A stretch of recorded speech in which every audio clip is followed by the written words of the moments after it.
वडवीर की उम्र उस वक़्त पूरे 25 साल थी जब सारम को फांसी हो गई। समरी साल भर का था। कसर के यहाँ पालन और माणमती के यहाँ रूपमती पैदा हुई। सूरजबंसी उस वक़्त 4 साल का था। खूबसूरत सूरजबंसी बहुत संजीदा मिजाज था। उसकी शख्सियत में बहुत ठहराव था। उसकी खूबसूरत दराज पलकों से सजी डूंगी आँखें कुरैरस को खंगालने की सलाहियत रखती थीं। वो मेहनती, मुशक्क़त से ना थकने वाला और लगन से पढ़ाई करने वाला था। बाप के पास बैठकर तालीम हासिल करता। भोला का माइंड हर वक्त रूपमती से कनेक्ट रहता, तो सूरजबंसी भी रूपमती से कनेक्ट हो गया। वो निगाह डाले बगैर ही समझ जाता वो क्या कर रही है। चंद दिनों की रूप उसकी आवाज़ से मानूस हो गई थी कि वो पंखी झोलता, पालने में उसे बहलाता होता, हाथ पैर मारने की तरगीब देता कि इस तरह बदन जान पकड़ेगा। सूरज 9 साल का हुआ तो भोला मर गई। सूरज हाफ़िज़े कुरान था और फिर आकाश को लोग बताते कि भोला की समाधि पर उसके भाई आमे बड़ा रोवन करें। आकाश सुनकर चुप रहता और फिर सूरज भी बताता कि सफ़ेद कपड़ों वाले आवें सीना को भी करें और बड़ा गिरिया करें। सूरज रात को देर तक कब्र पर पड़ता और बहुत दफ़ा उसकी आंख लग जाती तो आकाश उठा कर लाता। भाई आते, गिरिया करते और फूल डाल जाते। एक सुबह सूरज पढ़ते पढ़ते सो गया कि उसके मामे आ गए और बड़ा गिरिया किया। सूरज की आंख खुली तो वो गिरिया कर कर के थक गए थे। अब पढ़ रहे थे कि सूरज भी पढ़ते पढ़ते दोबारा सो गया। उनके पास साल भर का बालका था, वो भी सो गया था। मामे पढ़कर जाने लगे तो बालके की आंख खुल गई। उसने उन्हें दूर जाते देखा तो सूरज को बाजू से खींचने लगा। सूरज की आंख खुल गई तो साल भर का बालका पास बैठा था। हाय बालके, तुम रह गए। सूरज ने देखा तो वो दूर जा रहे थे। ये बालके को उठाकर पीछे भागा। रुको, तुम्हारा बालका रह गया है, रुको। सूरज आवाज़ें देता भागने लगा, मगर उन्होंने पलट कर ना देखा और रथ पर सवार हो गए। सूरज दूर तक पीछे गया। तुम्हारा बालका रह गया है, इसे लेकर जाओ। आखिर सूरज बुरी तरह थक गया। बालके, वो तो चले गए हैं, उसने बालके से कहा तो बालका रोने लगा। वो सीने से लगाए घर आया। बापूजी, उनका बालका रह गया है, मैं बहुत दूर तक गया मगर वो निकल गए। आकाश मुस्करा दिया। खैर है, जबकि फिर आवेंगे तो ले जाएंगे। आकाश ने दूध लगवा दिया और उसका नाम ब्रिज, BRIDGE ब्रिज रखा। ब्रिज सूरज के सीने से चिमटा रहता। सूरज उसे पढ़ाने लगा और हर जगह हमरा रखता। कब्र पर पड़ते आंख लग जाती तो सूरज के साथ ब्रिज भी सो जाता और फिर सफ़ेद कपड़ों वाले आते थे। सूरज बालके को सीने से लगाए पड़ता था। वो गिरिया करते रहे, सीना पीटते रहे, फिर थक कर पड़ने लगे। सूरज ने आहिस्ता से ब्रिज को आगोश से निकाल दिया। वो खिसक कर करीब हो गया। वो पढ़ कर चले गए। मुझे लेकर तो नहीं गए, ब्रिज पूछता था। सूरज ने भीगी आंखों से साथ लिपटा लिया और रंधी आवाज़ में बोला, फिर के आए तो ले जाएंगे। सूरज ने तसल्ली दी और घर आकर आकाश को बताया। वो मुस्करा दिया। वो आते रहे, गिरिया करते रहे और ब्रिज सूरज की आगोश में आस लिए तख्ता ला के लेके जाएंगे। ना सूरज जबान खोलता, ना ब्रिज जबान खोलता, बस आस से तकते। मगर वो लेकर ना गए कि मित्रों, एक दिन दोनों पढ़ते पढ़ते सो गए। सफ़ेद कपड़ों वाले गिरिया कर कर के अब पढ़ रहे थे कि दोनों जाग गए। सफ़ेद कपड़ों वाले दोबारा गिरिया करते थे कि एकदम खामोश हो गए और जाने के लिए उठे तो ब्रिज का हाथ पकड़ लिया। सूरज का दिल इतने ज़ोर से धड़का मानो मुंह में आ गया हो। उसने एकदम ब्रिज का दूसरा हाथ पकड़ लिया। सूरज, हाथ छोड़ दो, हमारा बालका रह गया था, इसे वापस ले जाना हमारा अधिकार है।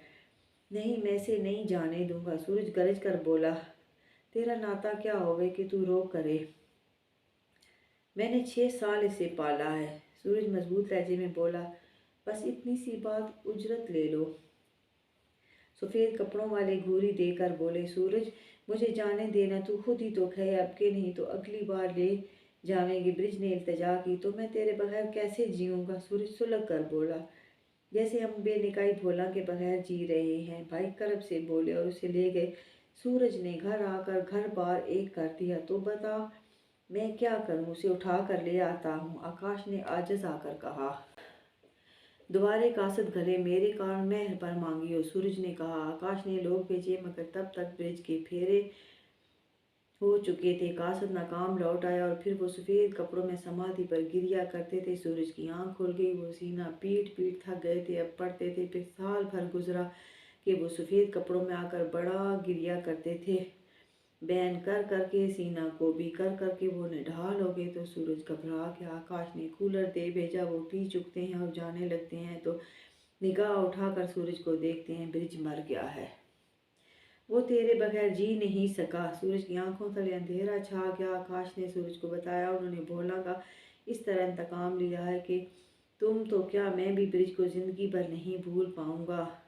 जिन राहों से रथ आता वहाँ सूरज और ब्रिज पैरों बैठ कर तिलावत करते, राह निहारते कि अब के बार वो ज़रूर ले जाएंगे। कुर्रा अरज के तूलो अरज पर एक बहुत सरसब्ज और पानियों की सरजमीन रूस आबाद है। शरद जोत की जन्मभूमि रूस, बुलंदो बाला इमारतों से सजी सरजमीन जिसने पूरी ईमानदारी से विदेशी को रिस्क खिलाया। दरियाए डेन्यूब जहाँ मीबा ने आँख खोली और रूप धारण किया और वोल्गा उसके बदन का धोवन, उसने रूस से विदा ली तो व्याकुल वोल्गा बिफर गया। इतिहास बताता है विदेशी बड़ा मनमोहन था, उसका मिलन मुक्ति देता। वो रूस से अपना रिस्क खाकर वोल्गा से विदा ले गया था। जुदाइयों का मारा वोल्गा उसके विछोड़े में प्रार्थना बन गया और उस प्रार्थना ने एक दिन वीरका को देख लिया। विदेशी कुरैरस पर मेहमान हुए, सूरज बंसी उसके निगरान हुए, देशवासी उसके मेज़बान। मित्रों, हमने सिर्फ ये देखना है कि वोल्गा शरद जोत के कष्ट से निजात से कोई तदबीर कर सकता है या नहीं। बिस्मिल्लाहिर्रहमानिर्रहीम। पालन अहमद नारायण के बेटे कसर से पालन पैदा हुआ। अहमद नारायण गुजर गए थे तो 2 साल पालन को कसरे सुल्तानी के हाथों में देकर कसर भी एक जलसे में मारा गया। कसर सुल्तानी ने 2 साल पालन को हाथों में उठाकर देखा। उसका जिस्म इतना चिकना था जैसे आयल से नहाया हुआ हो, हाथों से फिसल जाता। मोटी लंबी गहरी सोच में गर्क आंखें थी, होंठ पहाड़ी आड़ुओं की कटी काशों जैसे थे। कसरे सुल्तानी ने योगियों को बुलवाया। योगियों ने कुरैफाल निकाली तो पालन के नाम कुरा निकल आया। इसका नाम पालन किसने रखा पता नहीं। पालन के दादा अहमद नारायण मेरे बेनोई थे और कसर भांजा था। कसर पैदा हुआ तो सब उसे छेड़ में कहते, कसर तेरे पालन कब होगा। वो कहता, बड़ा होऊंगा, ब्याह करूंगा तो पालन पैदा होगा।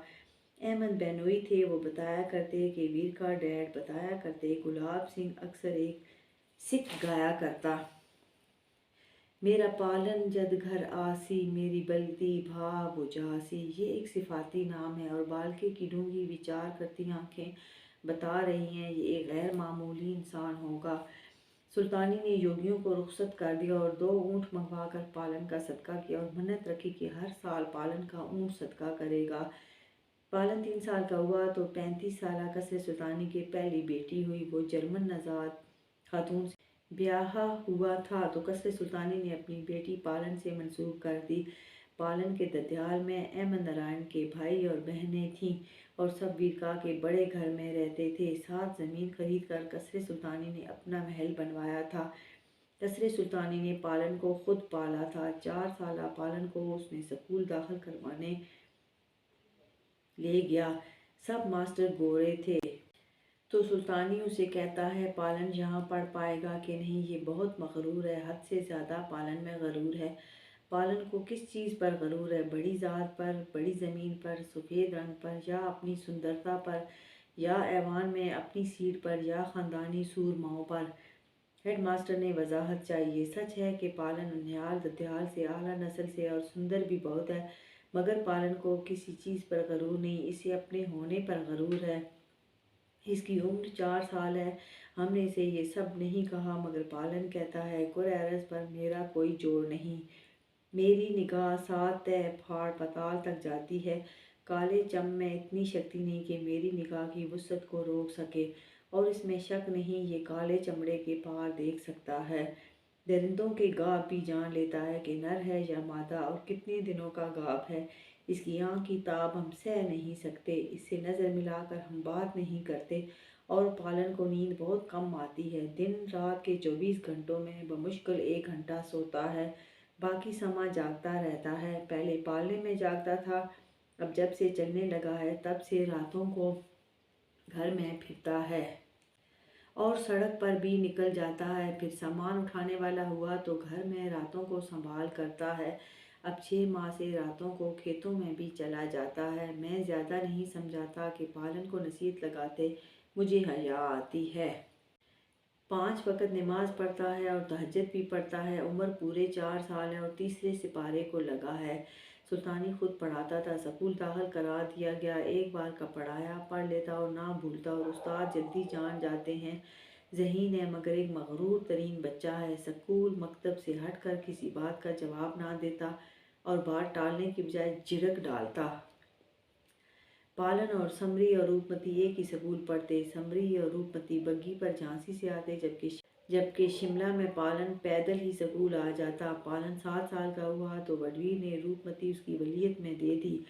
वो ये भी जानता था कि सूरजबंसी रूपमती का निगरान है तो उसे कोई नुकसान नहीं पहुंचने देगा। मेजर जितन कुमार आर्मी का बड़ा नाम था। उनके नारायण खानदान से बहुत गहरे ताल्लुकात थे, तो उन्होंने रूपमती की देखभाल का बेड़ा उठा लिया और वो झांसी में रिहाइश पजीर थे। वो रूपमती को सुबह तैयार करा के स्कूल भेजकर हेडक्वार्टर जाते और उसके वापसी तक घर मौजूद होते। रूपमती नाजुक मिजाज हुस्न का शाकार थी। वो कभी खुलकर ना हंसी, सिर्फ मुस्कुरा दिया करती। पढ़ाई के अलावा वो कोई काम ना करती और सीन में बंधे नेट में लेटी रहती। रूपमती के पास निगाह की कुव्वत थी। वो झांसी में से अपने वली पालन को देख लेती, बात कर लेती। हनुमानगढ़ में अपने निगरान सूरजबंसी से बात कर लेती। सूरज से वो बहुत मायूस थी। उसे देखते ही उसकी आंखें बहने लगती। बिला वजह आंखों का बहना उसे समझ ना आता। सूरजबंसी जानता था विदेशी ने सार्म से वडवीर की रीढ़ में सफ़र किया। पालन के पास टेलीपैथी का इल्म भी था। वो मुकाबल को पलों में पढ़ डालता। सरजोत के लिए किसी ने क्या खूब कहा है, न शहद न सीरा न शक्कर, मैंने देख लिया सब चख कर, तेरे इश्क से मीठा कुछ भी नहीं। मित्रों, सरजोत कौन था? अब ये दास्तान इतनी बिखरी हुई है कि मैं आहिस्ता आहिस्ता कड़ियाँ जोड़कर ही समेटूंगी। आप मेरे साथ रहिएगा। अलमास और पवन दोनों शेर दिल गबरू जवान थे और खालाजाद थे। अलमास के आबा अजदाद पूना की पंचायत के मालिक थे और पवन जद्दी पुश्ती जिम्मेदार थे। अलमास लोग कुंवर थे और पवन लोग छतरी थे। पवन शास्त्री के जवान भाई थे और वो भाइयों के दरमियान चांद की तरह था। बेपनाह मजबूत हाथ पैर का सफ़ेद दूधिया रंग था, मगर बला का निडर था। डर खौफ उसे छू कर ना गुजरा था। अलमास कुंवर भी बहुत जवां मर्द था, मगर फितरतन वो मसलहत पसंद था। झगड़े की बजाय वो मुज़ाकरात से मामला सुलझाने की तरगीब देता। वो बहुत सोबर और मुदब्बर शख्सियत का मालिक था, जबकि पवन बिल्कुल अंगार था। हाथ का खुला, ज़बान का खुला। दोनों को जो चीज़ पूना में सबसे अलग करती वो तालीम थी कि दोनों लिंकन यूनिवर्सिटी से पढ़कर आए थे और पवन लंदन घोड़ दौड़ का भी फातिहा था। कदावर सोने की ट्रॉफी पूना लाया था। दोनों रिश्ते में सगे खालाजाद थे, तो पवन की निस्बत बचपन ही से अलमास की बहन से तय कर दी गई।